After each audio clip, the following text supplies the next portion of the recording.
A bird that takes the head clean off a baby. Crocodile with a single strike, another one clocked at 389 kilometers per hour, faster than a Formula One car on a straightaway. A tiny songbird that impales its victims alive on thorns and leaves them hanging like trophies. And a mind so sharp it teaches its own children to recognize your face and hold a grudge on for generations. Birds, we all grow up thinking they're the harmless ones. Background noise on a quiet morning. Something small and pretty on a branch. That's a mistake, because right now, somewhere on this planet, there's a bird pulling the eyes out of a living animal.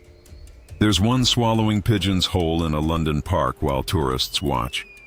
And there's one standing perfectly still in an African swamp, like it's been waiting since the age of the dinosaurs. Because it has. Before we get into this, drop a comment. What time is it where you are, and where are you watching from?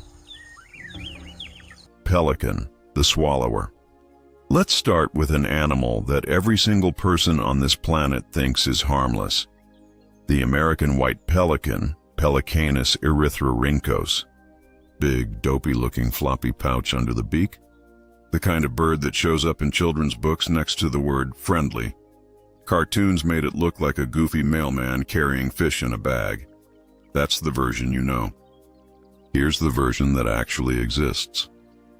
In a park in London, broad daylight, families around, kids throwing bread at ducks, a pelican walked up to a pigeon sitting on the grass. No rush, no aggression. It just opened its beak, scooped up the pigeon in one smooth motion, walked to the nearest pond to wet it down, and swallowed it whole. The pigeon was flapping inside the pelican's throat. You could see it moving under the skin. Tourists stood there recording it on their phones while the pelican just waddled away. Casual. Like it had done this 100 times before, and it probably had. That pouch under the beak, the one that looks funny in drawings, holds up to 11 liters. That's almost 3 gallons. To put that in perspective, that's more volume than the average human stomach can hold at full stretch. It opens like a net made of living tissue, and it can trap anything up to 3 kilograms in a single scoop. Fish, frogs, ducklings, full-grown pigeons. If it fits in that pouch, it's going down. And here's what makes this genuinely unsettling. The pelican doesn't finish its prey off first. It doesn't have to. The pouch closes. The water drains out as the bird tilts its head, and whatever's inside gets pushed down the throat alive and fully conscious. The victim suffocates in the dark. No air, no space to move, walls of muscle pressing in from every direction. And then the stomach acids begin. If that sounds like a nightmare, that's because it is one.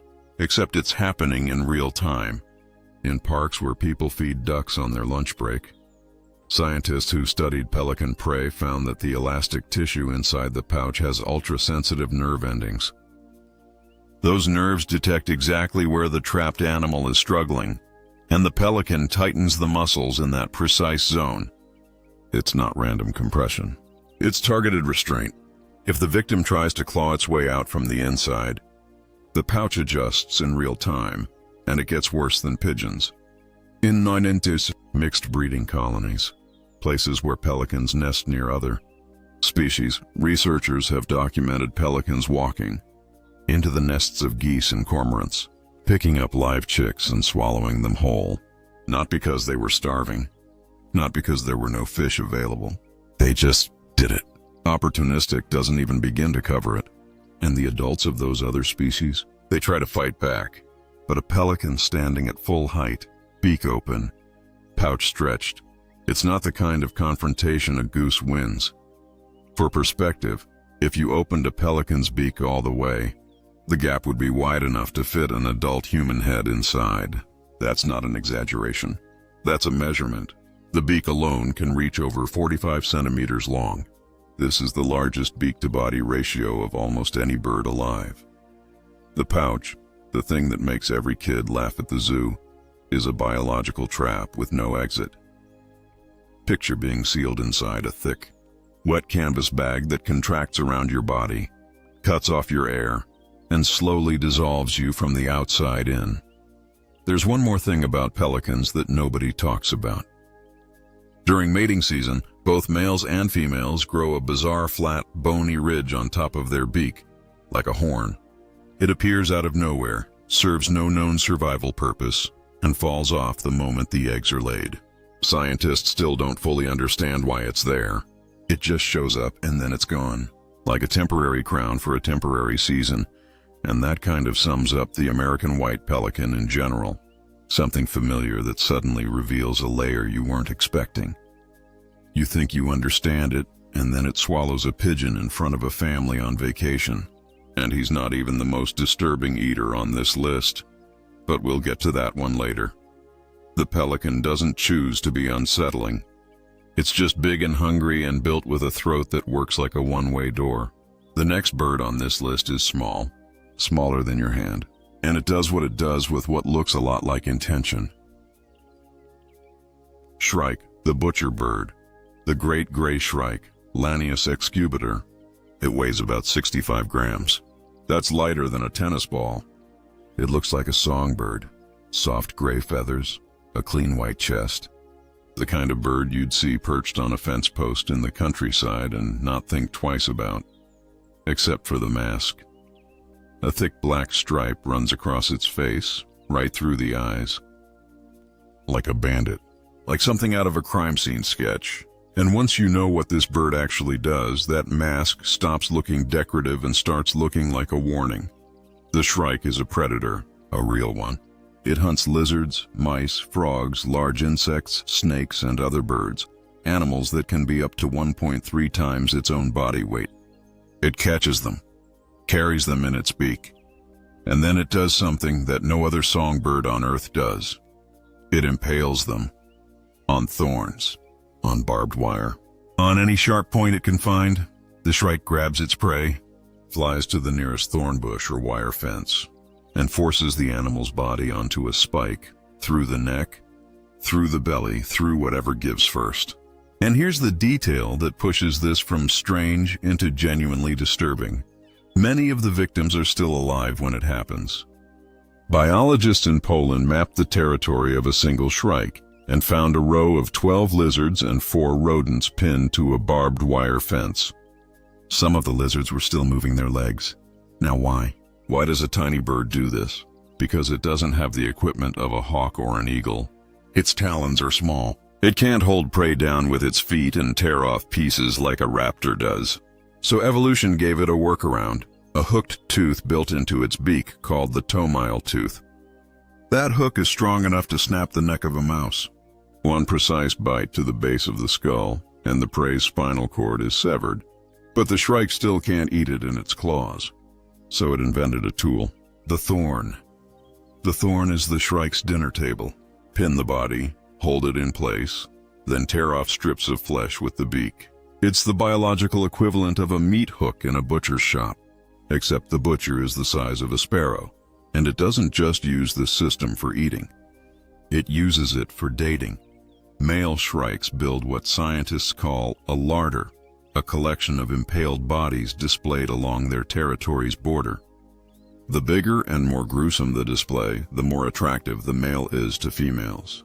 A shrike with a fence full of dangling prey is basically advertising, "I'm a good provider. Look at my collection." But there's one more layer, and this is the one that genuinely impressed researchers. The shrike hunts and impales toxic prey, grasshoppers like Romalea macroptera, whose chemical compounds would be lethal if ingested fresh. Eating one right after catching it would end the shrike. So what does it do? It pins the toxic insect on a thorn and waits. 2 to 3 days in the sun. That's exactly how long it takes for the toxins to break down naturally. The shrike uses time as an antidote. It's not instinct in the rough sense. It's a calculated delay based on chemical decomposition. A 65-gram bird running a detox protocol, using patience and sunlight as tools. That's not brute force. That's chemistry. And one more detail, because this one says something about the kind of brain packed into that tiny skull. Researchers found that shrikes adjust the height at which they impale their prey depending on wind direction and temperature. Higher on hot days for better air circulation and faster drying. lower on windy days to prevent the body from being blown off the spike. They're optimizing storage conditions. A bird the size of your fist is thinking about food preservation logistics. So the pelican is big and indiscriminate. The shrike is small and surgical, but neither of them plans ahead in any real sense. Neither of them holds a grudge. Neither of them sits down and coordinates with others to take a target apart. The next one does all three, and it remembers your face while doing it. Raven, the architect, the common raven, Corvus corax. Completely black, feathers, beak, legs, eyes, the kind of black that seems to swallow light rather than reflect it. It weighs about 1 kilogram, roughly the size of a small hawk with a heavy, dagger-shaped beak that looks like it was designed for more than cracking seeds, and it was. But the thing that puts the raven on this list isn't physical. It's not the beak. It's not the wingspan. It's the brain. And what that brain is capable of should make you a little uncomfortable. The raven has cognitive abilities equivalent to a 7-year-old human child. That's not a metaphor. That's the result of controlled experiments. Ravens solve multi-step puzzles. They use tools. They plan for the future, not minutes ahead, but days ahead. They trade objects with other ravens for food, which means they understand the concept of value. They've been observed bending wire into hooks to retrieve food from tubes, a level of tool modification that, until recently, scientists thought was unique to great apes. The brain-to-body ratio of a raven is nearly identical to that of a chimpanzee. That's the strategic mind sitting behind those black eyes. Now here's where it connects to this list. Because intelligence in a bird this size, in a bird this social, in a bird this opportunistic, doesn't just mean clever tricks. It means coordinated attacks. In Scotland, farmers have documented what happens when a group of 4 ravens targets a pregnant sheep on a cliff edge. 2 of the ravens dive repeatedly at the sheep's face, not to injure, but to disorient. The other 2 land behind it and pull at the wool on its hindquarters. The sheep panics. It steps backward, and backward, and backward, until it stumbles and falls. The ravens descend to feed. They didn't overpower it. They didn't outrun it. They made it make a mistake, and the strategy goes deeper than sheep. Ravens have what can only be described as a working relationship with wolves. They follow wolf packs, not to scavenge after the fact, but to actively participate. Ravens will circle above prey animals and call out, alerting wolves to the location. After the wolves do the hard work, the ravens land and eat. In winter, when a frozen carcass is too tough for a raven's beak, they wait for the wolves to arrive and tear it open. Some researchers believe the ravens aren't just following the wolves, they're guiding them. 2 apex predators, collaborating. One on the ground, one in the air. And the one in the air might be running the show, but there's a darker layer to raven intelligence, and it involves their memory. If you threaten a raven, even once, it will remember your face. Not for days, not for months, for years. Experiments at the University of Washington proved this using masks. Researchers wearing a specific dangerous mask captured and tagged ravens, then released them. Years later, ravens in the same area still mobbed anyone wearing that mask, even if the person inside had never touched a bird. The original ravens had communicated the threat to their offspring and to new members of the flock. Generational grudges, passed down from parent to child. Across years, the raven doesn't forget, and it doesn't forgive, and it tells its family. Now, I want to leave you with one more thing about ravens before we move on, because it says something about the kind of mind we're dealing with. In cold regions, ravens have been observed sliding down snowy rooftops on their backs, repeatedly, for no survival reason at all. They climb to the top, lie down, slide to the bottom, fly back up, and do it again. Researchers documented this over and over. The only consistent explanation is that they're doing it for fun. So the same animal that coordinates ambushes, holds grudges across generations, and manipulates apex predators for food, also plays in the snow like a kid on a sled.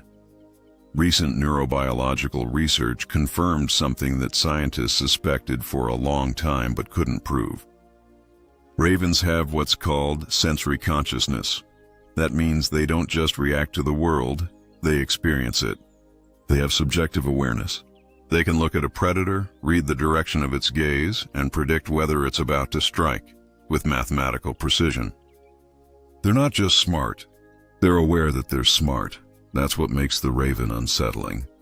Not the beak, not the color, not even the coordination. It's the fact that something behind those black eyes is watching, processing, remembering, and sometimes, in between the strategy and the grudges, just sliding down a roof in the snow for the pure joy of it. Those three are the ones hiding in plain sight. The ones you'd walk past without a second thought. A pelican at the park, a songbird on a fence, a dark shape on a rooftop, watching you walk by and filing your face away for later. But at least those three have the decency to look like normal birds. What comes next doesn't even pretend. These are the ones that look exactly like what they are, because they walked out of an era when the world was built for things with claws and armor and no concept of mercy. And that era never fully ended. Shoebill, the living statue. 5 hours.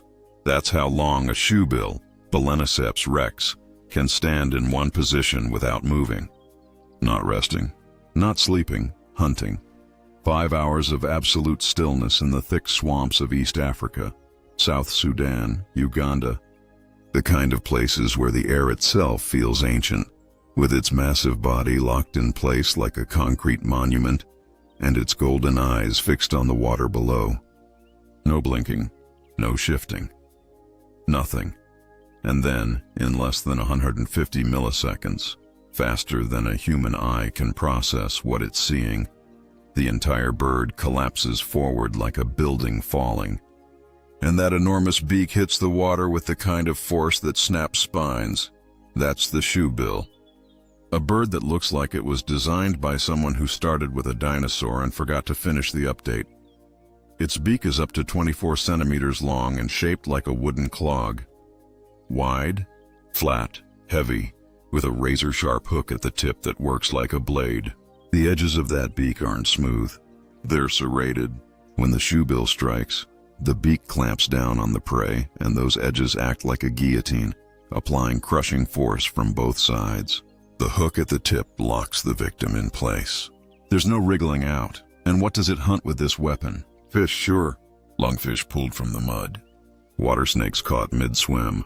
But also, and this is the part that earns it a spot in this video, baby Nile crocodiles. Juvenile crocs, pulled right out of the water, the same species that grows up to become one of the most feared predators in Africa. The shoebill catches them young, clamps down, and with 2 or 3 strikes, separates the head from the body through sheer mechanical pressure. It's not tearing. It's not biting, it's cutting. Researchers in Uganda documented one shoebill going after a monitor lizard nearly a meter long. The lizard whipped its tail, thrashed, twisted, did everything a monitor does when it's fighting for its life. The shoebill didn't flinch. 3 strikes, the lizard's spine was broken in 2 places. Done. Now, if you've been on the internet, you might have seen videos of shoebills in sanctuaries bowing to visitors. People walk up, the bird bows its head politely, the crowd melts. It looks gentle, almost sweet. That's the version the internet likes to share. Here's the version it doesn't. Shoebills practice something called siblicide. The mother lays 2 eggs. When both chicks hatch, the older, stronger one attacks the younger sibling. Bites it, pushes it away from food, drives it to the edge of the nest. And the mother? She watches. She doesn't intervene. She doesn't try to separate them. She focuses all her resources on the one she calculates will survive and lets the other one fade. It's not cruelty. It's a survival algorithm running in real time, and the shoebill has been running it for millions of years. One more detail, and this one is strange even by shoebill standards. That loud clapping sound they make with their beak, the one that sounds like a machine gun firing, Acoustic field studies found that the frequency of that sound almost perfectly mimics the footsteps of large mammals wading through shallow water. The effect? Small fish and frogs hiding in the mud hear what they think is a hippo or a buffalo coming through, and they bolt, often directly into the shoebill's strike zone. It's a trap disguised as a noise, set by a bird that looks like it crawled out of the Cretaceous period, which, genetically speaking, it basically did. And if you want to know what the shoebill does when it gets too hot in the African sun, because this is the kind of detail that makes you look at a bird differently, it defecates on its own legs. On purpose. The evaporation of the liquid cools its body temperature down. It's called urohydrosis, and it's as practical as it is unpleasant. The shoebill is a patient hunter. It waits, it calculates. It lets the world come to it. The next animal on this list doesn't wait for anything. It comes to you, and it comes fast. Southern cassowary, the velociraptor that stayed, 12 centimeters. That's the length of the inner claw on a southern cassowary's foot, Casuarius casuarius. 12 centimeters of dense curved keratin, sharpened by use, mounted on a leg that can launch 76 kilograms of bird at you at 50 kilometers per hour through dense tropical forest. For reference, that claw is about the same size and shape as a military combat knife, except this one is attached to a living animal that can jump 1.5 meters straight up from a standstill. The Guinness Book of World Records lists the cassowary as the most dangerous bird on Earth. That's not a dramatic label someone made up for clicks. It's a measured assessment based on documented incidents. In April 2019, in Alachua County, Florida, a 75-year-old man who kept exotic birds on his property fell inside the enclosure of his pet cassowary. The bird didn't hesitate. It attacked immediately, on the ground, where the man couldn't get up, couldn't run, couldn't shield himself. The cassowary struck with its feet, driving that central claw into the man's torso repeatedly. By the time paramedics arrived, the injuries were too deep, too many. He didn't survive the trip to the hospital. That's a confirmed case. A bird taking down a full-grown adult human, not a predator, not a wild encounter in the jungle, a pet. And that case isn't an outlier in terms of what the cassowary is capable of. It's just one of the few times it happened to a person. In the wild, cassowaries occupy the floor of tropical rainforests in northeastern Australia and Papua New Guinea. They're the largest land animal in their ecosystem, and they are phenomenally aggressive when they feel cornered or when their chicks are nearby. They don't just kick. They jump and strike downward, the full weight of the bird concentrated through that single central claw, driving it into the target like a stake being hammered into the ground. The claw perforates organs, opens abdominal walls, severs major vessels. Everything happens in seconds. The biomechanics are nearly identical to what paleontologists believe velociraptors did with their sickle claws 70 million years ago. That's not a coincidence. The cassowary is one of the closest living relatives to theropod dinosaurs. The bone structure of its feet, the angle of its strike, the way it disembowels. It's the same blueprint, refined over millions of years but never fundamentally changed. When you look at a cassowary coming at you, you're looking at the same engineering that took down prey in the late Cretaceous. The dinosaurs didn't all vanish. Some of them just grew feathers and moved to Queensland. But there's more to this animal than the claws. On top of its head sits a large bony crest called a casque. For decades, scientists assumed it was a battering ram, something the bird used to push through dense vegetation or headbutt rivals. That explanation felt right. It looked tough enough to be a weapon. Turns out they were wrong. Thermal imaging studies showed that the casque is actually a radiator. It's full of blood vessels, and it dissipates excess heat in the humid, suffocating air of the tropical forest floor. It keeps the bird's brain cool. But that's only half the story. Further research revealed that the casque also functions as a low-frequency antenna. It picks up infrasound, vibrations below 23 Hz, right at the edge of human hearing. Other cassowaries communicate using these deep, rumbling calls that travel through the forest floor like tremors. The cask doesn't just hear them, it amplifies them. And here's the part that makes the infrasound genuinely eerie. A biomechanical study found that when a cassowary produces these ultra-low sounds, the vibrations are strong enough to make the ground and the chest cavity of nearby animals physically vibrate. Animals in the cassowary's territory feel it coming before they see it. A low hum in the ribs, a pressure in the ears. And then, 76 kilograms of armored dinosaur bursting out of the undergrowth. One last thing. The parenting arrangement. In cassowaries, the females are larger, heavier, and more dominant. After laying her eggs, the female leaves, just walks away to find another mate. The male sits on the eggs for 50 days, alone, and once the chicks hatch, he raises them for 9 months, fiercely, violently defensive of anything that comes near them. He doesn't eat during the early incubation period. He barely moves. He just sits, guards, and waits. And if anything, a dog, a pig, a person, and gets too close to those chicks, the claws come out. That's the cassowary. A bird with the weapons of a dinosaur, the temperament of a cornered animal, and a parenting style built entirely around controlled aggression. The shoebill waits in silence. The cassowary charges with fury, but the next one on this list doesn't do either. It doesn't wait, and it doesn't charge. It just appears, behind you, above you, already gripping your spine before you even hear the air move. Harpy eagle, the silent destroyer. No sound. That's the first thing researchers mention when they describe watching a harpy eagle, Harpia harpyja, hunt. No wing beats, no rush of air, no snap of branches. One moment the canopy is empty. The next, something enormous is there, and whatever it came for is already gone. The harpy eagle is the apex predator of the Central and South American rainforest canopy. Not one of the apex predators. The apex predator. Nothing above it, nothing that threatens it. From southern Mexico down through Brazil, Bolivia, and Argentina, the harpy sits at the very top of the food chain in one of the most competitive ecosystems on the planet, and it sits there because of its hands. The talons of a harpy eagle are longer than the claws of a grizzly bear. Let that land for a second. A grizzly bear, 300 kilograms, standing 8 feet tall, has shorter claws than this bird. Each rear talon is up to 13 centimeters of solid bone and keratin, curved like meat hooks, built to puncture, lock in, and never let go. The grip pressure, over 530 psi, that's stronger than the bite force of a Rottweiler. Stronger, in fact, than the bite of most large dogs. Except this isn't a bite.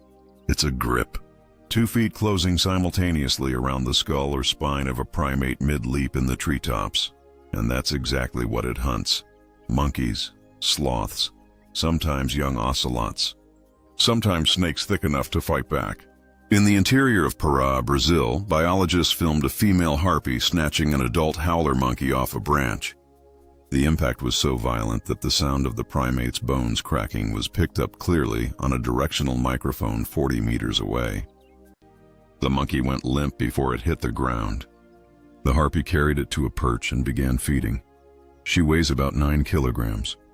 The monkey weighed almost as much. She flew with it like it was nothing. Now, here's the thing that separates the harpy from every other large raptor. Most eagles, golden eagles, bald eagles, martial eagles, hunt in open sky. Wide wings, long glides, dive from altitude. The harpy doesn't do that. Its wings are proportionally shorter and rounder than those of open sky hunters. At first glance, that seems like a limitation. It's not. It's a precision adaptation.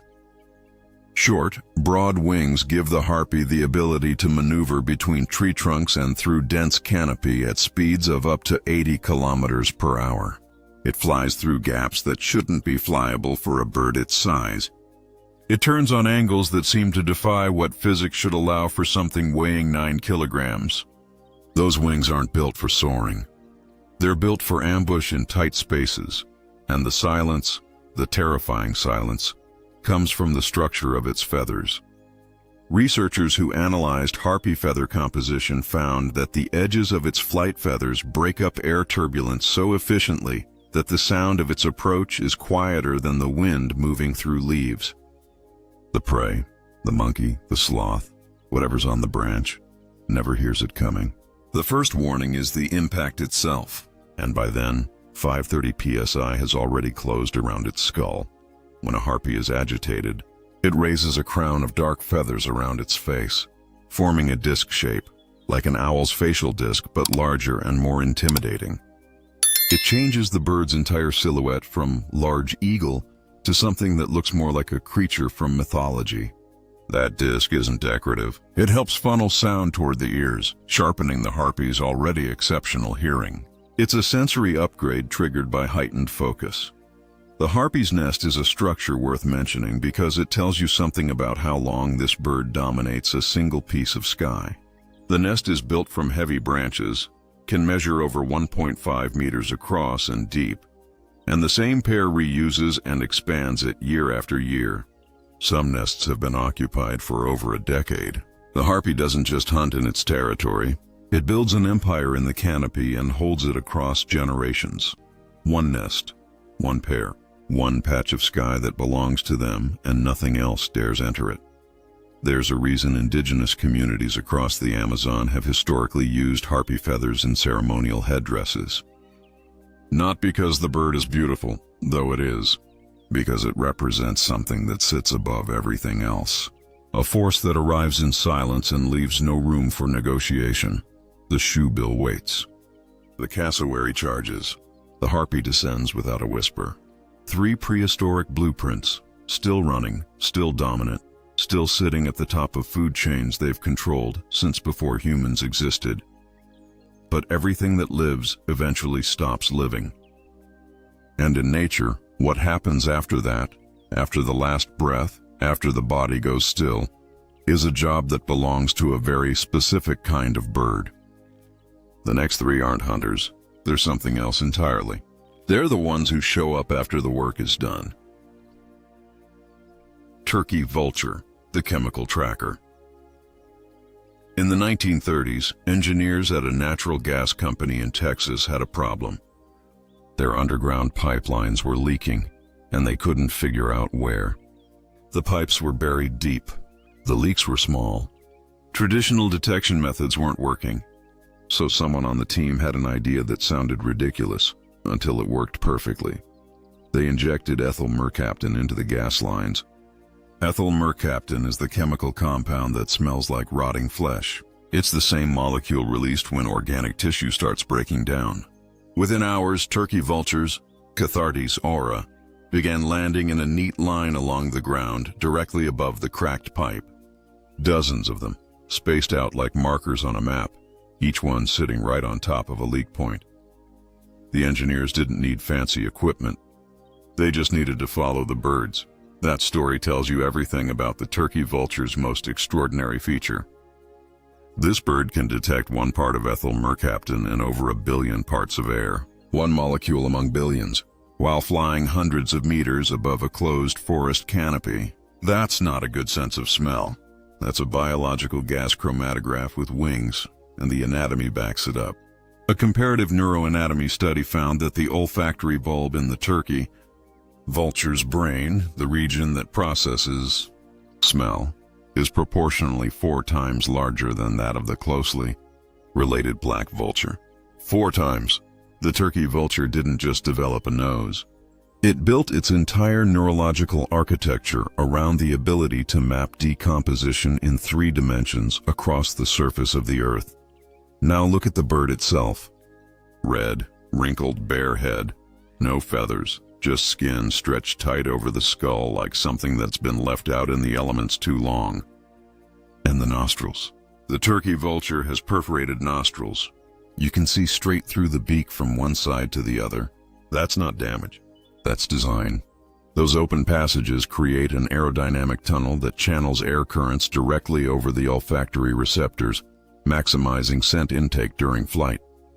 It looks like something went wrong. Everything went exactly right.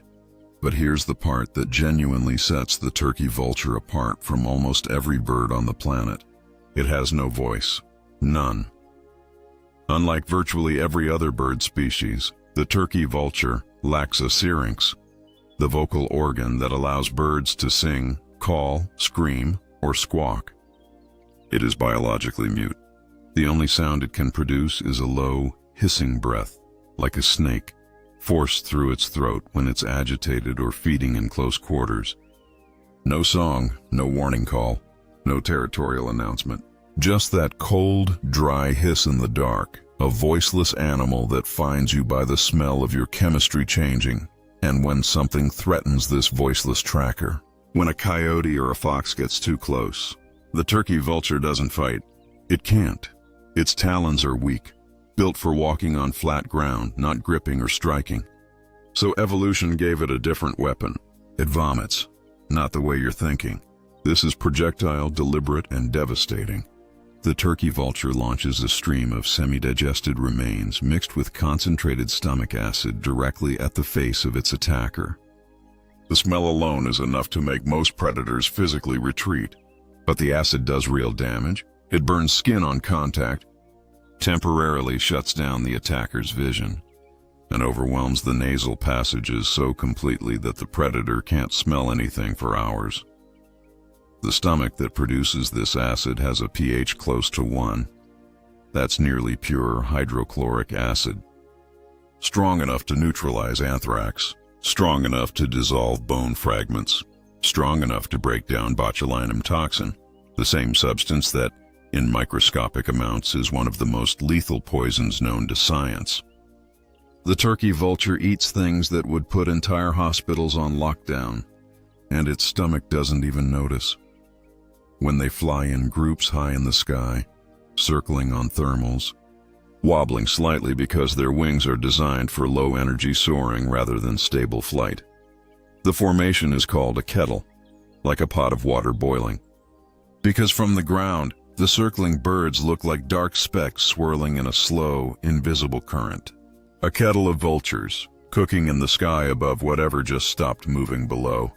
The turkey vulture finds what's left. It arrives first. It knows exactly where the remains are, even when nothing else does. But it has a problem. Its beak isn't strong enough to open thick-skinned animals. It can pick at exposed tissue, work the soft spots, pull at what's already coming apart. But if the hide is intact, the turkey vulture is locked out. It needs someone to open the door. That's where the next one comes in. King vulture, the opener.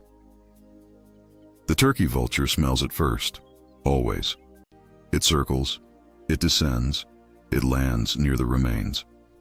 Other black vultures follow, crowding in, jostling for position.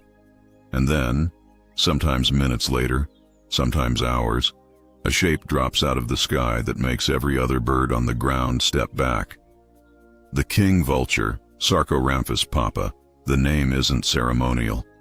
It's functional. When a king vulture lands at a feeding site, every other scavenger moves. Black vultures, turkey vultures, caracaras, they all give way. Not because the king vulture is the biggest bird there. It's not. It's because of what it does that none of them can. Its beak is hooked, thick and sharp, built like a surgical blade crossed with an industrial can opener. It focuses on the points where the hide is thinnest, the eyes, the soft tissue of the abdomen, the areas where skin meets membrane. One pull and the body opens. The king vulture cracks the seal, and the moment it does, every other scavenger on the ground rushes in to feed on what's now exposed. Without the king vulture, most of them would be standing around a body they can't access. He's not just dominant, he's essential. The beak exerts an estimated traction force of over 40 kilograms focused at its tip. That's enough to tear through the hide of a full-grown tapir or a cow in a single pull. But the beak isn't even the most impressive part of this bird's engineering. The stomach is.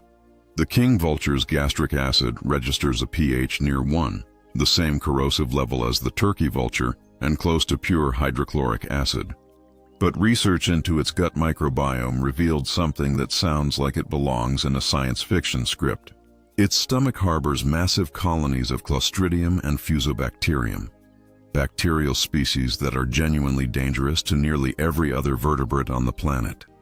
In a human, these bacteria cause gangrene, sepsis, tissue necrosis. In the king vulture, they function as a secondary digestive shield. breaking down proteins that even the acid alone can't fully process. The king vulture doesn't just tolerate these bacteria, it cultivates them. Its gut is a controlled bioreactor running organisms that would be classified as biohazards in any laboratory. And then there's the head. The king vulture's head and neck are completely bare. No feathers, just skin. But not plain skin.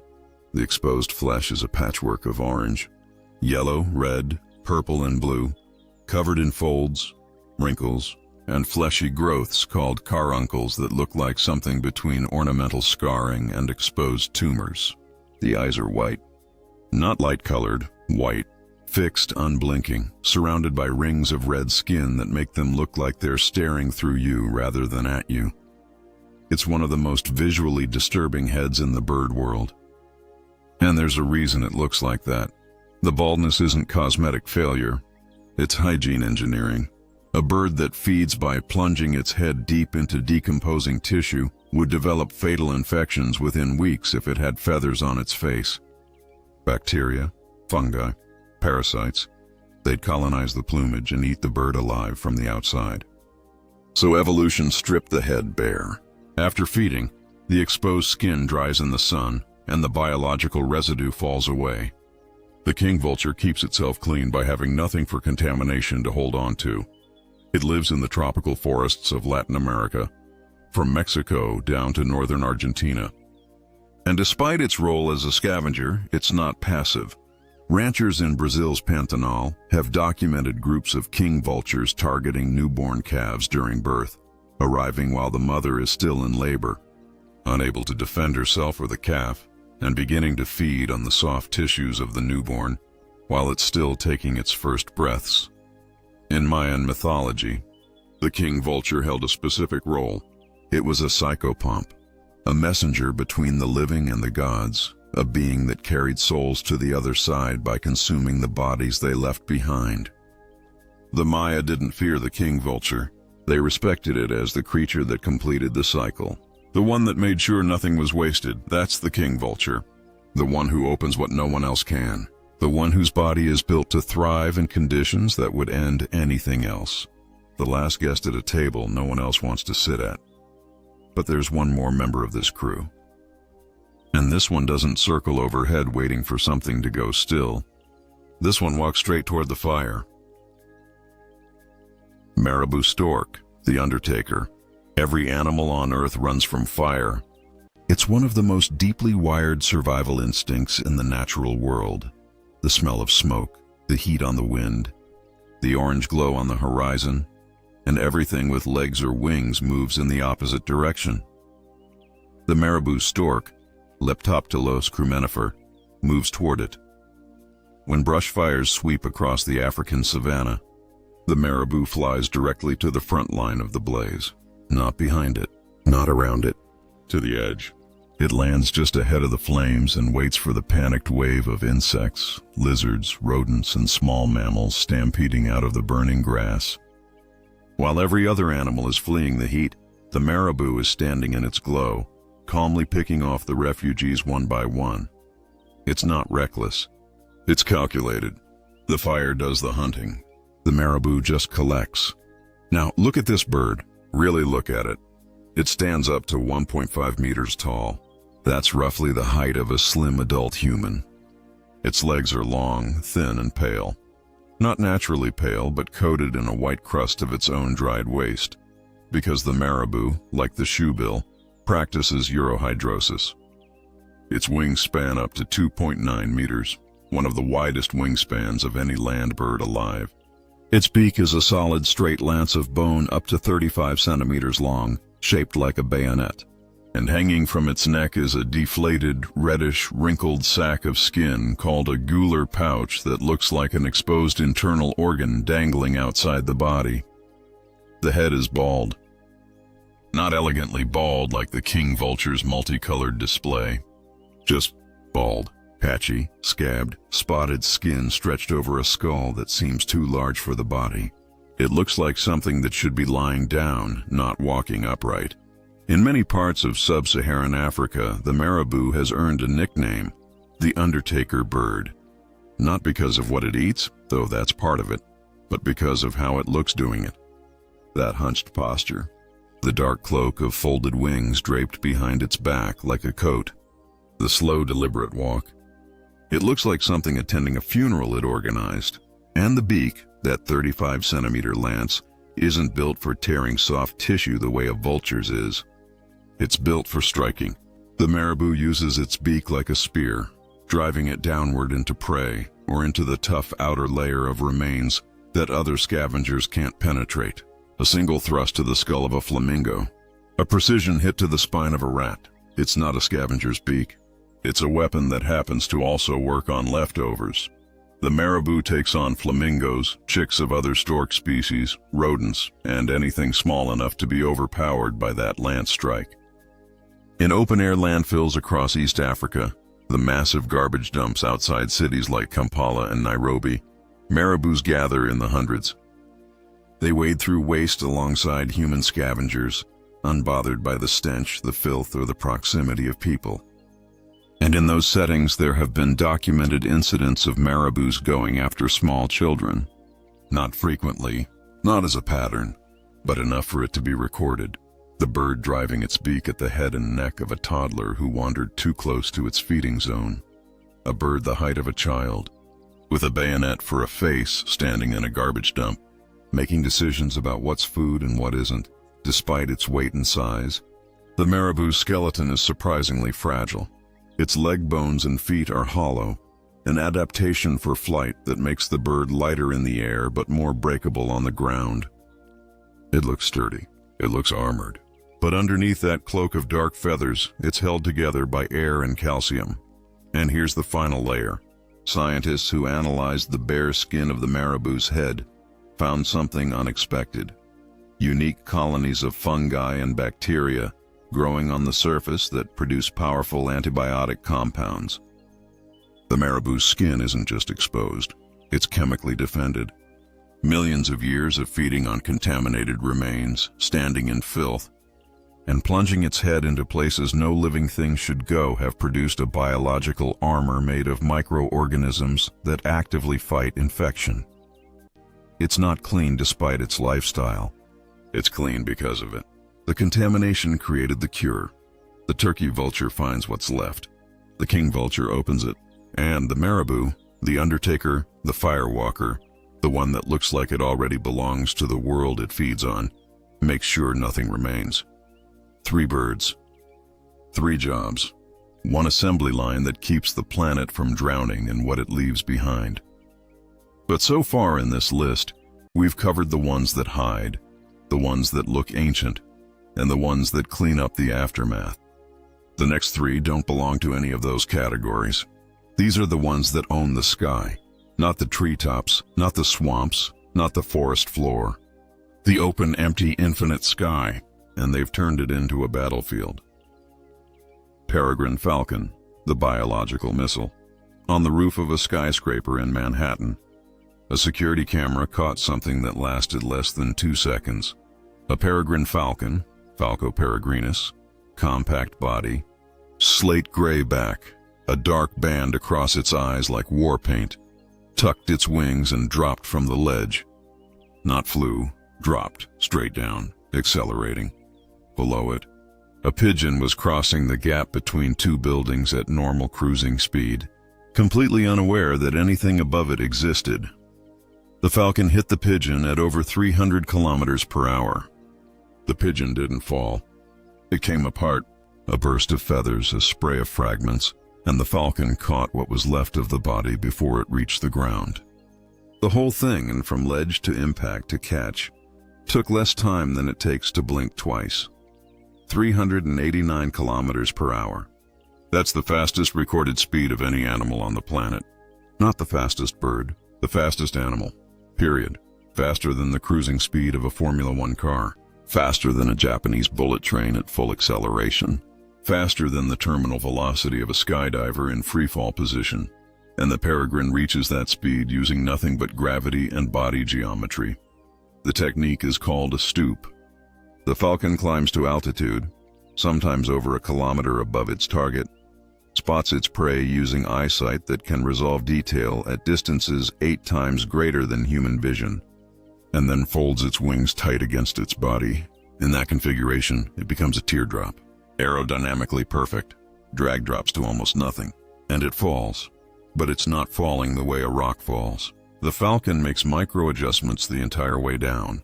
Tiny shifts in wing angle, tail position, and head tilt that keep it locked on a moving target hundreds of meters below. It's a guided descent.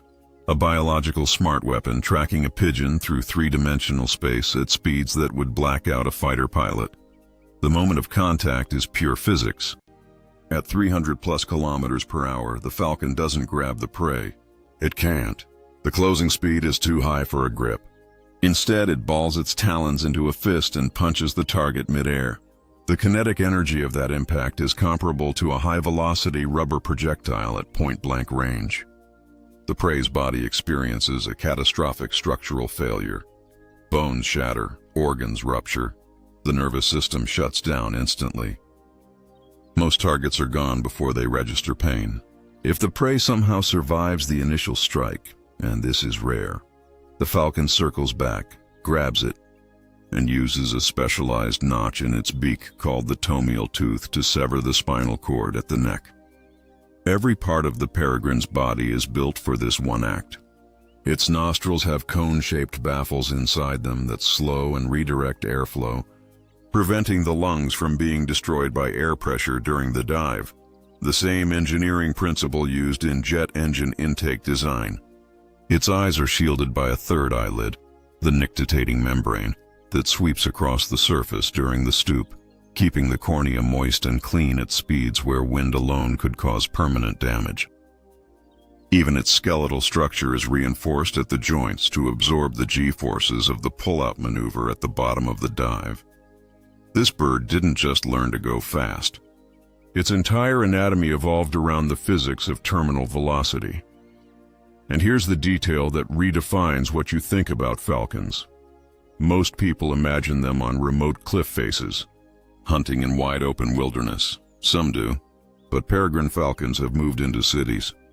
Dozens of breeding pairs now live on skyscrapers, bridges, and cathedral spires across New York, London, Chicago, and São Paulo. They use the glass and steel canyons as artificial cliff systems. And they hunt pigeons, which in cities are effectively unlimited prey. A peregrine nesting on a 40-story building in downtown Manhattan has access to more food, fewer natural predators, and better launch points for stoops than any cliff in the Rocky Mountains. The urban environment didn't just accommodate the falcon. It improved its hunting conditions. The fastest animal alive nesting on Wall Street, using investment banks as launch pads to reach the speed of a sports car in freefall. The city didn't tame the falcon. The falcon just added it to its territory. Speed is one way to own the sky. But the next bird doesn't use speed. It uses something harder to defend against: persistence, intimidation, and the complete refusal to play by the rules. Magnificent frigate bird, the pirate. 2 months. That's how long a magnificent frigate bird, Frigata minor, can stay airborne without landing. Not 2 days, not 2 weeks, 2 months, continuously flying over open ocean, riding thermal columns and trade winds, covering thousands of kilometers without once touching solid ground or water. And the reason it doesn't touch the water is the most absurd design flaw in the entire bird kingdom. The frigate bird is a seabird that cannot swim. Its feathers lack the waterproofing oil that every other marine bird produces. If a frigate bird lands on the ocean surface, its plumage becomes waterlogged within minutes. It can't take off from water. It can't float for long. It sinks, and that's the end of it. A seabird that is ended by the sea.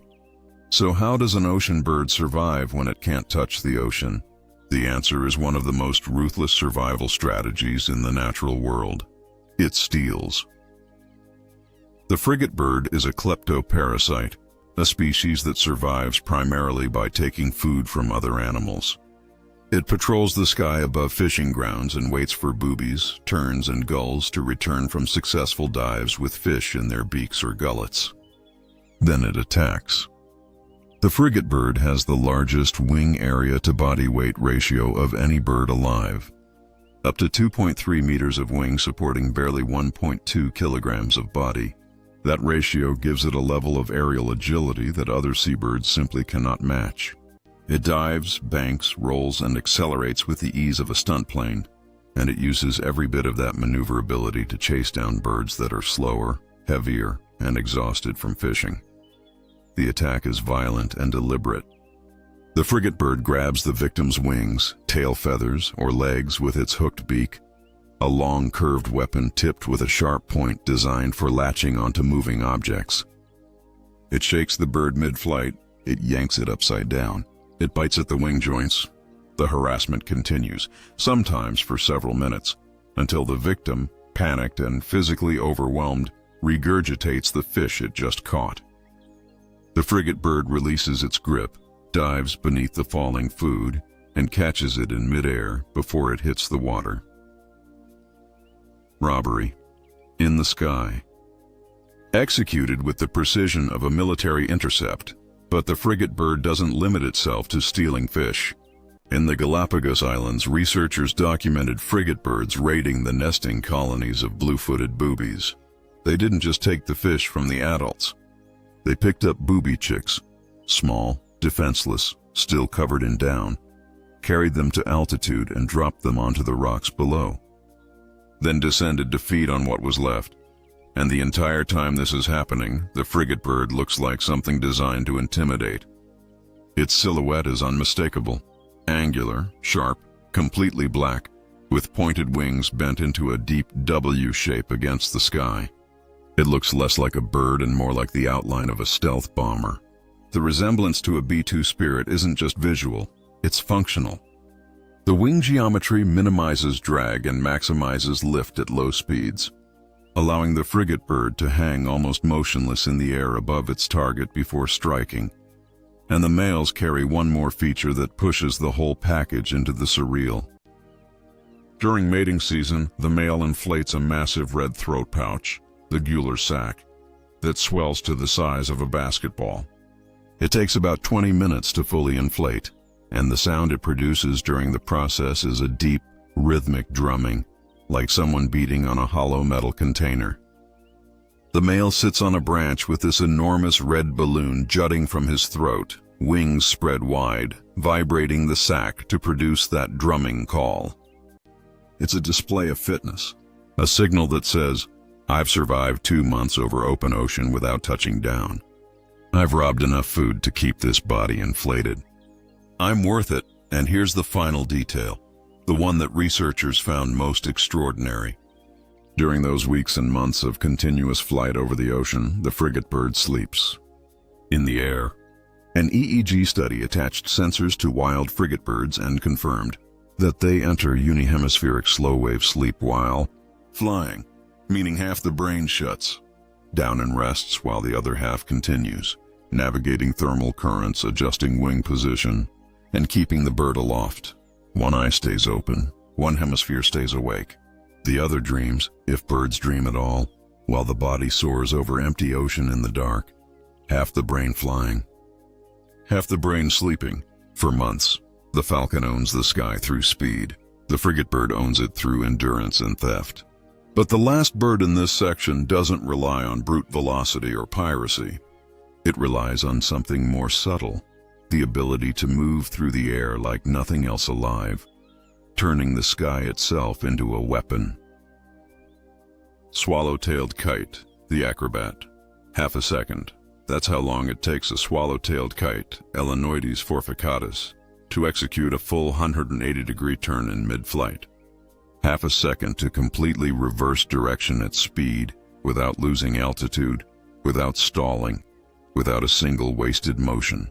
Fighter jets with thrust vectoring nozzles can't turn that tight, and the tool that makes it possible is visible from hundreds of meters away. A tail split deep into 2 long, elegant forks, shaped exactly like an open pair of scissors. Black and white plumage, high contrast. The kind of bird that looks like it was designed on paper before it was given bones. The swallow-tailed kite lives across the Americas. migrating between North and South America with the seasons. It spends the majority of its life in the air. Not most of it, the vast majority. It hunts in the air, catching dragonflies, beetles, and small lizards snatched from treetops without slowing down. It eats in the air, tearing prey apart with its beak while maintaining altitude and course. And, in one of the most impressive displays of motor control in the bird world, it drinks in the air. It skims the surface of lakes and rivers at high speed, dipping its beak into the water for a fraction of a second to collect a mouthful, then pulls up without breaking its flight path.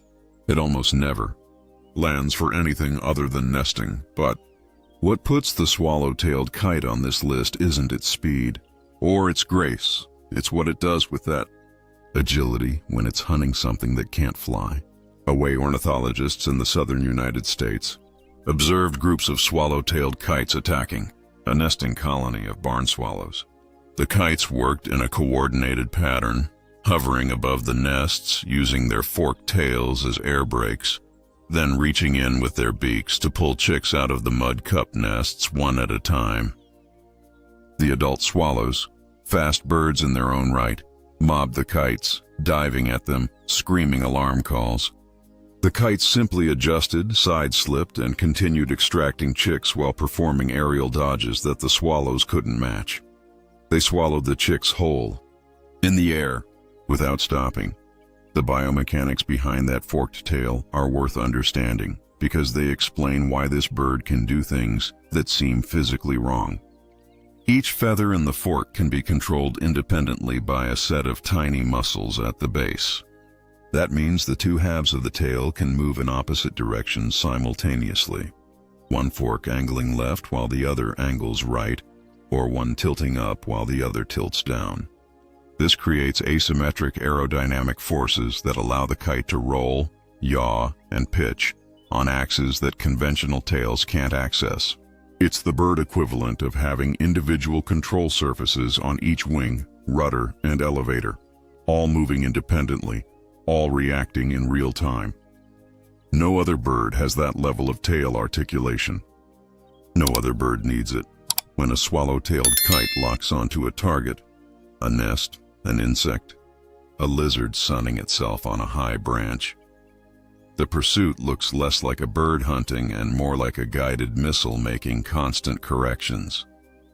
It doesn't fly in straight lines. It spirals, dips, reverses, slides laterally, and arrives at the target from an angle the prey never anticipated. And unlike the peregrine, which relies on one devastating strike from above, the swallow-tailed kite is persistent. It comes back, again and again, hovering, adjusting, reaching, pulling, until the nest is empty or the prey is gone. It doesn't hit hard, it hits precisely, and it doesn't stop. There's a gentleness to the way it flies, though, a smoothness that makes it look effortless even when it's raiding a colony. The wing beats are slow, almost lazy. The turns are fluid. The whole bird moves like it's suspended in a medium thicker than air, something that gives it more time, more control, more options at every moment. Watching a swallow-tailed kite in flight, you'd never guess it was dangerous. It looks like a living sculpture, an art piece with feathers, and then it reaches into a nest and takes what it came for. The kite builds its own nests, delicate, fragile structures made of twigs and lichens, often in loose colonies where several pairs nest near each other. Both parents share incubation and chick-rearing duties. It's a cooperative, almost tender family life. The same bird that raids the nests of other species raises its own young with patience and care. That contrast is the thing. The elegance and the ruthlessness. The beauty of the flight and the coldness of what it's flying toward. The swallow-tailed kite doesn't look like it belongs on a list of frightening birds. It looks like it belongs on a postcard. Verreaux's eagle owl, the pink-eyed nightmare. Pink, not amber, not yellow, not the fierce golden glow you expect from a predatory bird's eyes. Pink, a deep, unsettling, almost artificial pink. Like someone pressed glass eyes into the skull of something that shouldn't be alive. And around those eyes, the eyelids are the same flushed, raw color, as if the skin hasn't fully formed. as if you're looking at something that was built in a hurry and never quite finished. That's the first thing anyone notices about the Varro's eagle owl, Bubolacteus. And it's the last thing a lot of animals in sub-Saharan Africa ever see. This is the largest owl on the African continent. Wingspan up to 2 meters, weight up to 3 kilograms of dense silent muscle, a gray facial disc that looks like a worn leather mask wrapped around those impossible pink eyes. And when the sun goes down across the savannas and woodlands south of the Sahara, this bird becomes the dominant predator of the night sky. Not one of them, but the dominant one. The thing at the top, and it starts its shift by going after the competition. The Varro's eagle owl hunts other owls while they sleep. It knows where barn owls roost. It knows where spotted eagle owls nest. And in the early hours of the night, before the smaller species have fully transitioned into their hunting mode, the Varro's eagle owl arrives silently, locates the roosting bird, and takes it off the branch before it can react. It eliminates rivals in its territory not through displays or vocalizations, but by removing them from the ecosystem entirely. It doesn't stop at owls. Hawks that roost in exposed positions at night are vulnerable. So are secretary birds, francolins, and herons. The Varro's eagle owl takes what it can reach, and its reach is substantial. Its talons can crush the skull of an adult African wildcat, a predator in its own right, a fast, aggressive feline that most nocturnal birds wouldn't dare approach. The owl doesn't approach it. It descends on it from absolute silence, in total darkness. And the silence, that's the engineering that makes all of it possible. Every owl has some degree of silent flight. It's one of the defining features of the order, but the Varro's eagle owl takes it to an extreme. Research using high-sensitivity microphones and AI-driven acoustic analysis revealed that the leading-edge feathers of its wings have a fractal structure, a repeating, self-similar pattern at microscopic scale that breaks incoming air vortices into frequencies too high for most mammals to hear. The air still moves, the turbulence still occurs, but the sound of it is shifted into a range that the target's ears can't detect. The owl doesn't fly quietly.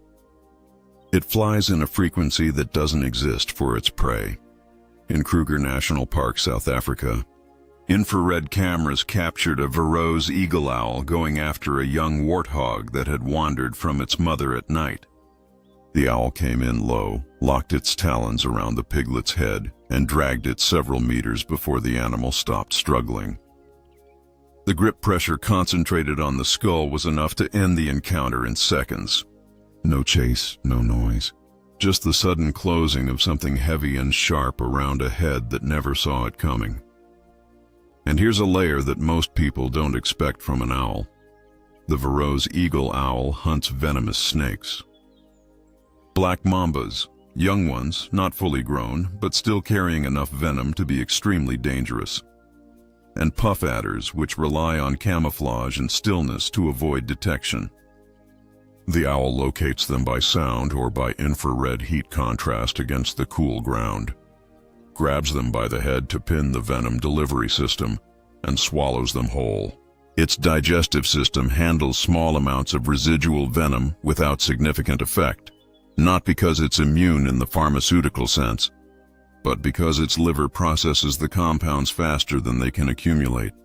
When it calls, which it does, unlike the voiceless turkey vulture, the sound is deep, grating, and disturbingly organic. A low, rhythmic grunting that sounds less like a bird and more like the labored breathing of a large mammal. In the African night, surrounded by insects and wind and the distant calls of hyenas, that deep grunt rolling out of the trees is enough to freeze smaller animals in place. Which, for a predator that hunts in silence, is exactly the point. The owl owns the night. But shadows don't only exist after sunset. In the perpetual twilight of a dense, tropical canopy, where the sun barely reaches the lower branches and the air hangs thick and still, there's another predator that has turned half-light into a hunting ground. And this one has been hiding in the shadow of something we already met. Crested eagle, the hidden cousin. Earlier in this video, we talked about the harpy eagle, the silent apex predator of the South American canopy. 13-centimeter talons, over 530 psi of grip pressure, acoustically invisible. The apex, the crested eagle, Morphnus guianensis, lives in the same forests, hunts the same prey, occupies the same canopy, and almost nobody knows it exists. It's frequently confused with the harpy. The body shape is similar, large, powerful, built for fast maneuvering between trees. The crest of dark feathers on its head echoes the harpy's crown. At a distance, even experienced birdwatchers mix them up. But there are differences. The crested eagle is leaner, more angular. Its build is less about raw crushing power and more about speed in tight spaces. And then there are the eyes. Depending on the individual and the light, the crested eagle's eyes shift from deep amber to vivid red. Not orange red, red. The kind of red that looks like it's generating its own light in the dim interior of the rainforest. When this bird stares at you from a branch 10 meters up in the green half-darkness of the canopy, those eyes don't just look predatory. They look wrong, like something that belongs in a different category of animal entirely. The crested eagle hunts monkeys, smaller species like marmosets and tamarins, two-toed sloths, large birds like toucans and snakes. It shares territory with the harpy, but where the harpy relies on overwhelming force and crushing grip, the crested eagle relies on something else, speed and penetration. Researchers in Costa Rica observed a crested eagle attacking a troop of capuchin monkeys. The bird isolated a juvenile and, in a flight sequence that high-speed cameras later confirmed involved dodging 3 major branches in under a second, drove its talons into the monkey's back from behind. The talons didn't grip the way a harpy's would, clamping down on the skull or neck. They went in, deep, through the ribcage and into the chest cavity, puncturing the lungs. The monkey was on the ground in seconds, and the crested eagle followed it down. That's the mechanical difference. The harpy crushes. The crested eagle perforates. Its talons are proportionally longer and thinner, built less like vices and more like surgical instruments designed to reach internal organs through layers of muscle and bone.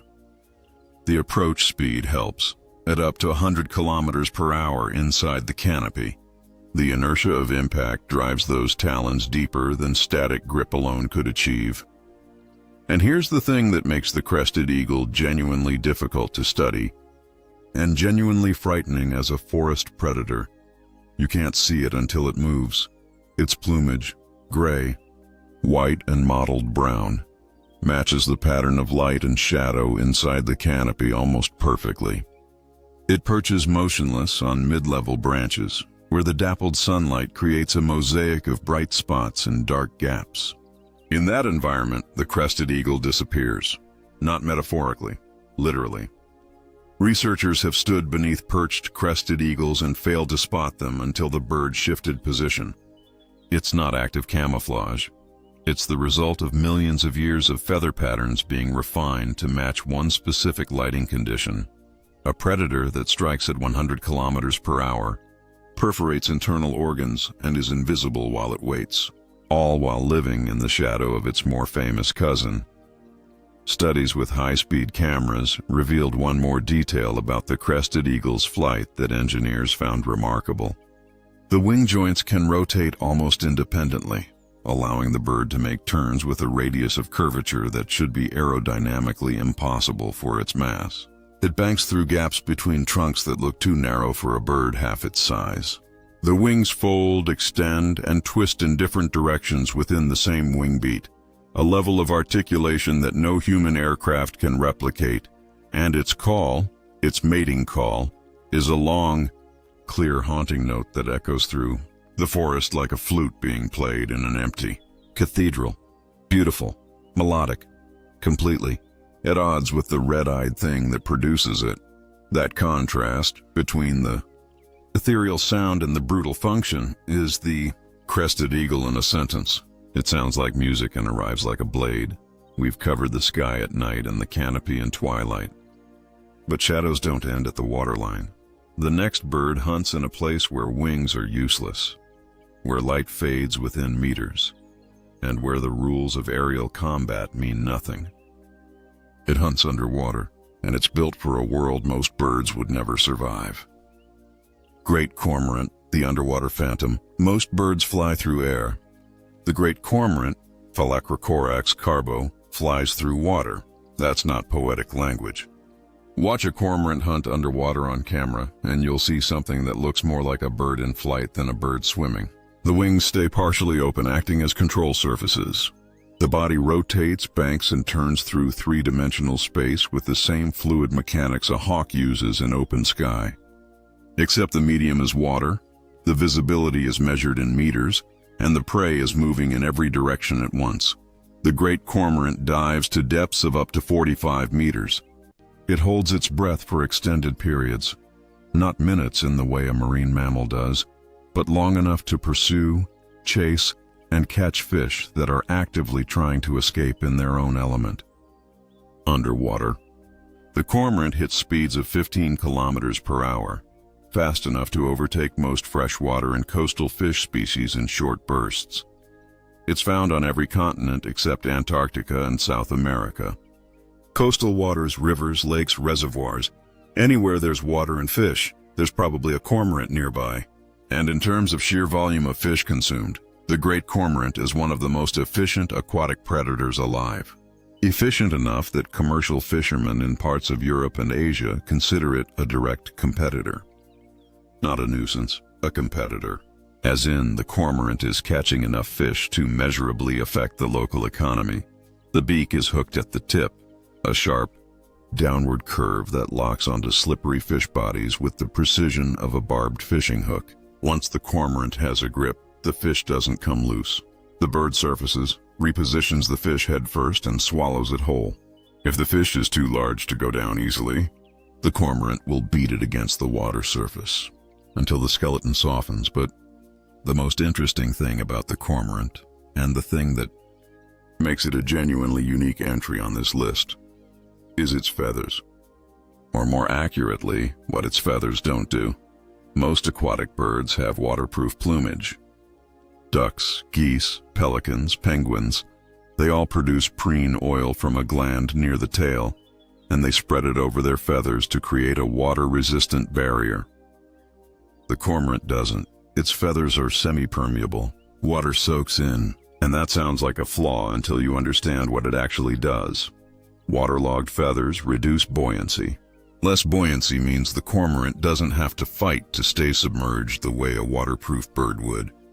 It sinks more naturally, dives more efficiently, and expends less energy reaching depth. The flaw is an adaptation. The feathers that should be a weakness are the reason the cormorant can hunt in places that other birds can't reach. The trade-off is that the cormorant has to dry out after every dive.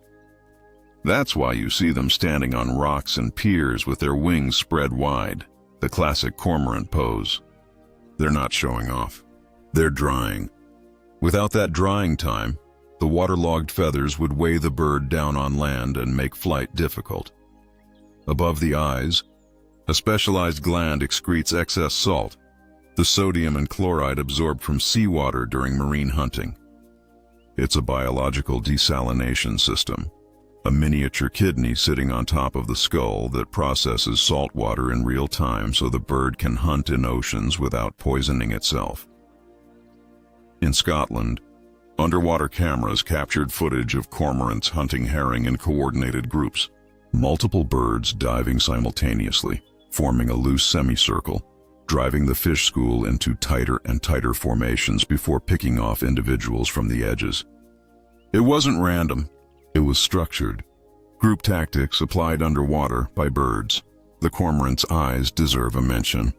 They're a vivid emerald green, bright, almost luminescent against the dark plumage. Underwater, the lens of the eye changes shape dramatically, more than in almost any other bird species, allowing it to shift from air-focused vision to water-focused vision almost instantly.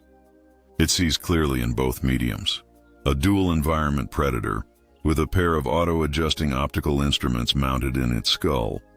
Black feathers, green eyes, no sound above or below the water. a shape that slips between the surface and the deep like it belongs to both worlds and neither. 3 shadow hunters. One owns the night sky, one dissolves into the twilight of the canopy, and one drops below the surface into a world where wings become fins, and the hunt happens in silence, in the cold, in the dark. But the biggest shadow hasn't appeared yet. The ones still coming don't hunt in the dark or hide in the trees. They stand in the open, ancient, enormous, impossible to ignore. They've been here longer than anything we've talked about so far, and when they spread their wings, they don't just cast a shadow. They block the sun. Saddle-billed stork, the beautiful weapon.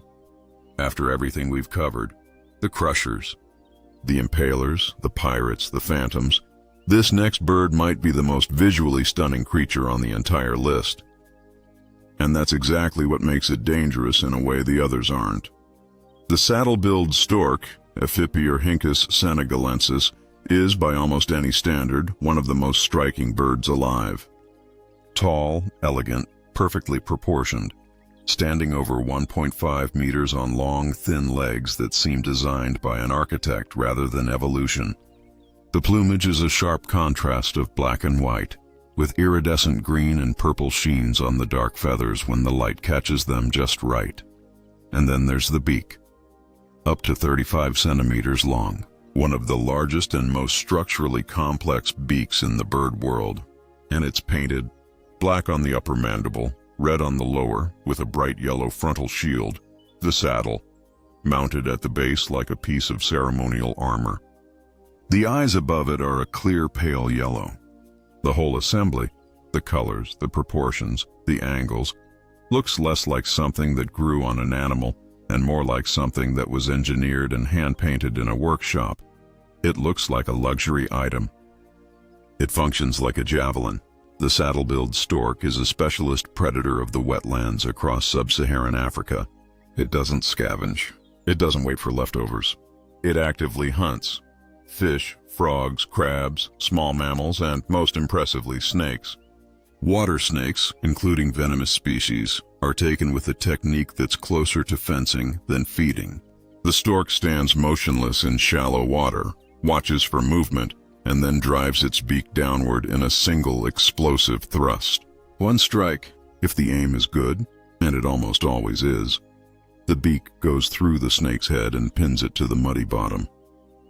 In documented encounters along the Nile, biologists watched a saddle-billed stork take on a water cobra. The snake was over a meter long, thick-bodied, and aggressive.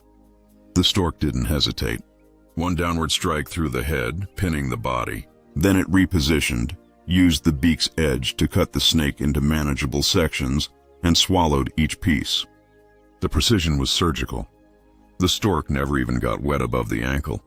It also takes on juvenile monitor lizards and young crocodiles, not the babies that the shoebill targets, but slightly older juveniles that are already fast, already armored, already equipped with teeth. The stork's advantage is reach and accuracy. That 35-centimeter beak gets to the target before the target gets to the stork, and the force behind the strike, driven by neck muscles, proportionally thicker than those of most birds its size, is enough to penetrate the toughest scales on a juvenile croc's body. Studies on the beak's pigmentation found something unexpected. The vibrant colors aren't just for display. Spectroscopic analysis revealed that the chemical compounds in the pigments have antimicrobial properties. The reds and yellows aren't just pretty. They're functional, reducing bacterial colonization on the beak's surface in the warm, contaminated wetland environments where the stork feeds. It's self-sanitizing weaponry and the courtship. Saddle-billed storks have one of the most elaborate mating dances among large wading birds. Pairs face each other, bow deeply, clap their enormous beaks together in synchronized rhythm, and perform coordinated head movements that take weeks to perfect. It's a display of precision, timing, and partnership, the same qualities the bird uses when it drives that beak through the spine of a snake. Here's the irony that earns it a place among these birds. We associate storks with bringing life. Nursery decorations, baby showers, gentle birds carrying bundles from the sky. The saddle-billed stork hunts and eats the chicks of other bird species, including other storks. It walks into nesting colonies, selects a defenseless young bird, and spears it. The stork that brings life. The stork that also takes it. Beauty and precision. That's the saddle-billed stork's combination. But the next bird on this list doesn't bother with beauty. It doesn't care about elegance or color coordination. It eats the one thing that nothing else wants. The one thing that every other scavenger leaves behind when the flesh is gone and the feeding is over. It eats the bones. Bearded vulture, the bone breaker, 90%. That's the proportion of the bearded vulture's diet that consists of bone. Not meat, not organs. Not carrion in the traditional sense, bone, pure skeletal material, femurs, vertebrae, rib cages, stripped clean by other scavengers and left behind as waste. The bearded vulture looks at what every other animal considers garbage and sees a meal.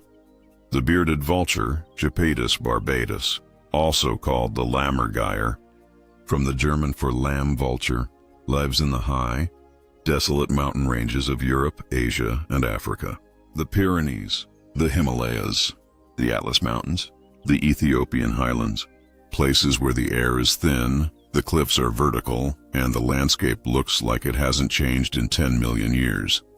And neither, frankly, has this bird wingspan up to 2.8 meters. One of the largest raptors alive. A wedge-shaped tail, dark wings, a chest that ranges from white to deep rust orange, and a face that looks like it was borrowed from a mythological illustration. Fierce, angular, framed by a tuft of black feathers hanging from the base of the beak like a beard. The eyes are pale, rimmed in bright red, giving the bird a permanently intense, almost demonic expression. It looks like something that was worshipped, and in several cultures it was. But the thing that puts the bearded vulture on this list isn't the appearance. It's the method. When the bearded vulture finds a large bone, a femur, a pelvis, a section of spine, it picks it up in its talons, carries it to altitude, and drops it. From 100 meters up, onto a flat rock below. The bone hits the stone and shatters. The vulture descends, lands beside the fragments, and eats the marrow inside. Shepherds in the Pyrenees have watched this happen. The bird circles, climbs, releases, and waits. If the bone doesn't break on the first drop, it picks it up and does it again, and again, until the calcium gives way and the marrow is exposed. Its beak is built for this specific diet.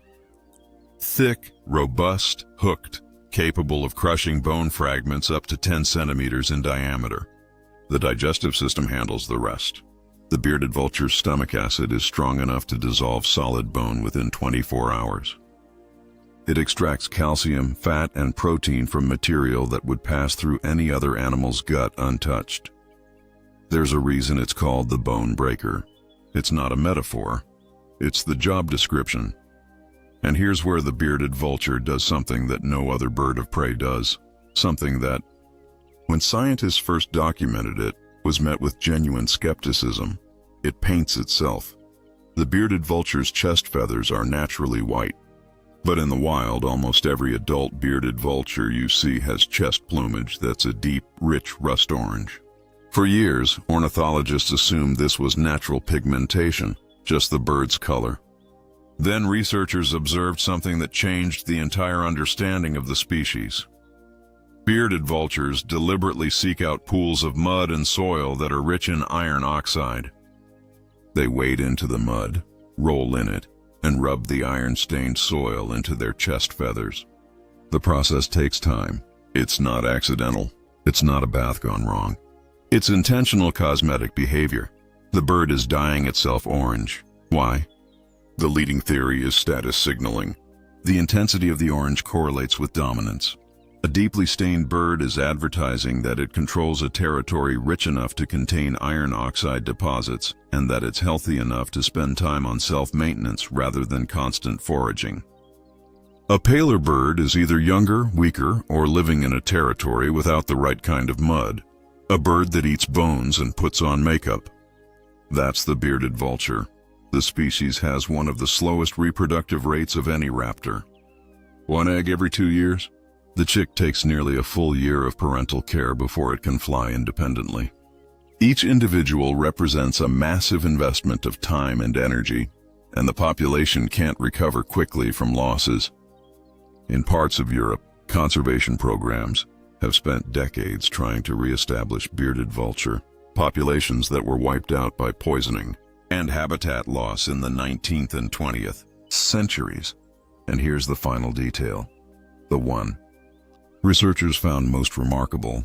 Studies of the bearded vulture's flight behavior with attached sensors revealed that when it carries a bone to altitude for dropping, it doesn't choose the drop site randomly. It has memorized the locations of flat, hard rock surfaces across its territory. It flies to the same anvil rocks repeatedly, across seasons, across years. Mental maps of impact zones, cataloged and recalled with precision. A bone-eating, self-painting, map-memorizing creature with the wingspan of a small aircraft and the face of a medieval demon. Living on the edge of the world, in mountains that humans struggle to breathe in, doing something that no other animal on the planet does. That's the bearded vulture. It took the one thing nobody else wanted and built an entire existence around it. But there's one more. One bird left. And this one doesn't break bones or paint itself or hunt in the dark. This one simply exists at a scale that makes everything else on this list feel small. It's the largest of them all. The heaviest, the widest. The one that owns the highest, coldest, most desolate peaks on an entire continent. And it barely has to move a muscle to do it. Andean condor, the last titan, 15 kilograms. That's the weight of a fully grown male Andean condor, Vultur gryphus. 15 kilograms might not sound like much until you understand what that number means in the context of flight. Because 15 kilograms is the theoretical upper limit, the absolute biological ceiling for a bird that needs to get itself off the ground and stay airborne using its own power. Any heavier, and the physics of feathered flight simply stop working.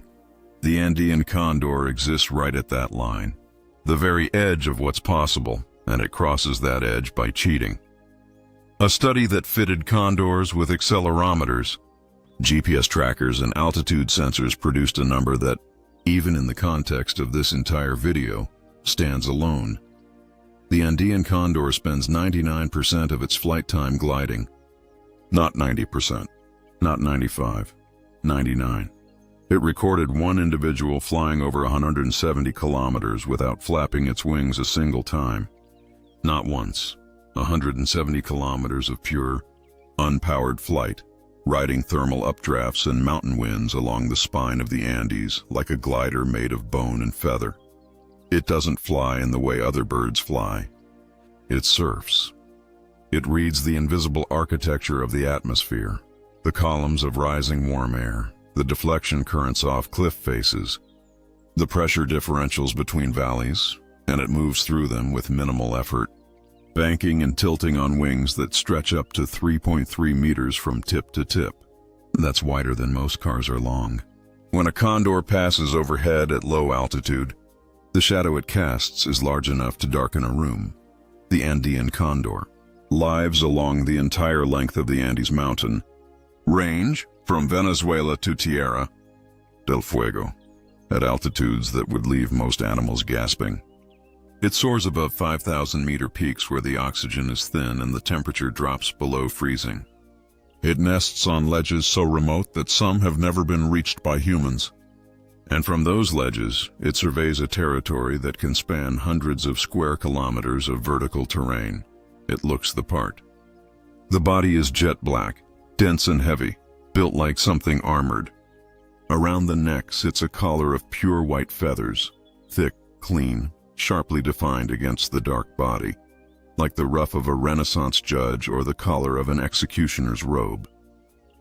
The head is bare, wrinkled, dark red, and in adult males, crowned with a large fleshy growth called a caruncle, a ridge of tissue sitting on top of the skull like a crest. And that head does something that, when researchers discovered it, changed how scientists think about avian communication. The bare skin of the condor's face can change color, rapidly, In seconds, the skin shifts from pale pinkish red to deep, flushed crimson to bright yellow, depending on the bird's emotional state and the level of oxygen in its blood. It's not a slow process like blushing.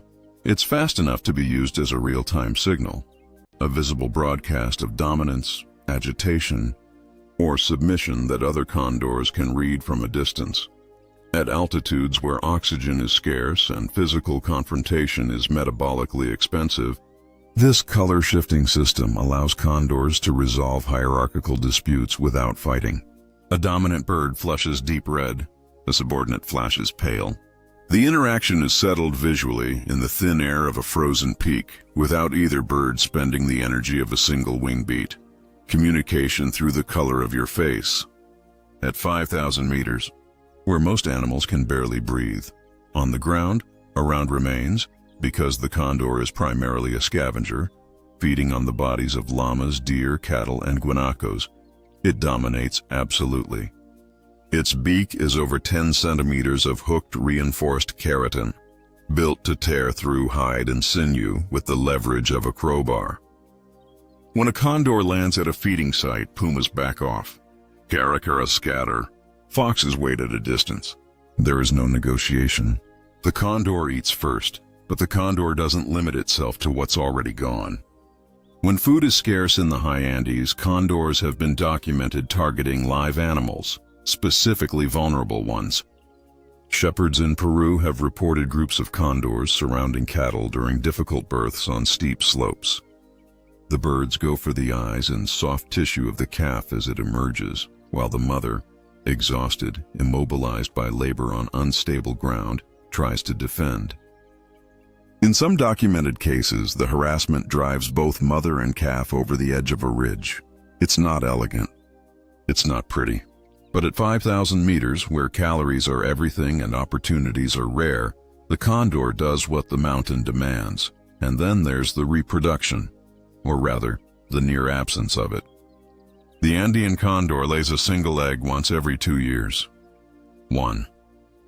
The chick takes close to a full year of constant parental care before it can fly. Both parents invest enormous energy into raising that single offspring, trading off incubation and feeding duties for months. If the egg is lost, if the chick doesn't survive, the pair doesn't try again that year. They wait 2 more years. 1 more chance. A species that bets everything on a single offspring every other year at the edge of the atmosphere. An animal that is simultaneously the heaviest thing in the sky and the most energy-efficient flyer ever measured. A bird that resolves conflict by changing the color of its own face. A shadow wide enough to dim the light below it. 3 1/3 meters, wingtip to wingtip. 15 kilograms at the ceiling of biological flight. 170 kilometers without a single flap.